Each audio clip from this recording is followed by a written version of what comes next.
भगवान श्री कृष्ण की कहानियां और उनके अनमोल विचार हमें युगों युगों से हम अपने पूर्वजों से सुनते आए हैं।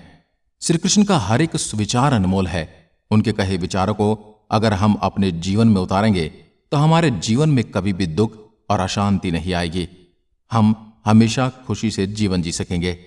भगवान श्री कृष्ण के विचार, चाहे वह श्रीमद् भगवत गीता के अनमोल विचार हों या फिर किसी किस्से कहानी में हमने सुने हों, आज के जमाने में भी उतने ही प्रासंगिक और अनुरूप और योग्य हैं। इन विचारों को सुनना और उन पर अमल करना हमारे लिए और समाज के लिए बहुत ही बड़ा फायदे का सौदा है। तो चलिए आज जानते हैं भगवान कृष्ण के कुछ सुविचारों को जिन्हें हमें अपने जीवन में उतारना चाहिए। नरक के 3 द्वार हैं: वासना, क्रोध और लालच। आत्मा पुराने शरीर को ठीक उसी तरह से छोड़ देती है जैसे कि मनुष्य अपने पुराने कपड़ों को उतारकर नए कपड़ों को धारण कर लेता है। मनुष्य अपने विश्वास से निर्मित होता है। जैसा वो विश्वास करता है वैसा ही वो बन जाता है। परिवर्तन इस संसार का नियम है। कल जो किसी और का था, आज वो तुम्हारा है और कल वो किसी और का होगा। कोई भी चीज किसी के लिए यहां पर अड़िग और अटल नहीं है। जो मन को नियंत्रित नहीं करते उनके लिए उनका मन ही उनके शत्रु के समान कार्य करता है।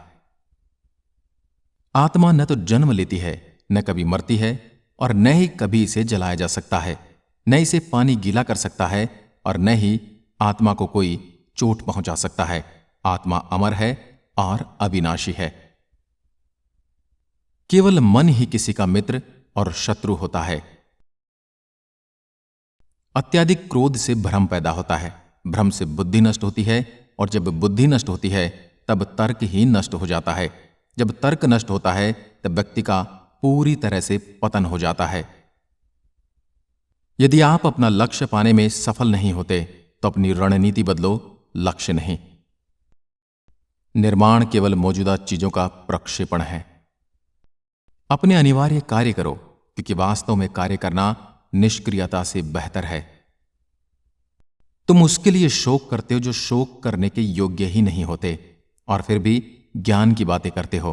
बुद्धिमान व्यक्ति न तो जीवित और न ही कभी मृत व्यक्ति के लिए शोक करते हैं। मनुष्य अपने विचारों से बनता है। जैसे उसके विचार वैसा ही वह बनता जाता है। कर्म का फल मनुष्य को ठीक उसी तरह से ढूंढ लेता है जैसे कि कोई बड़ा बछड़ा हजारों गायों के बीच अपनी मां को ढूंढ लेता है।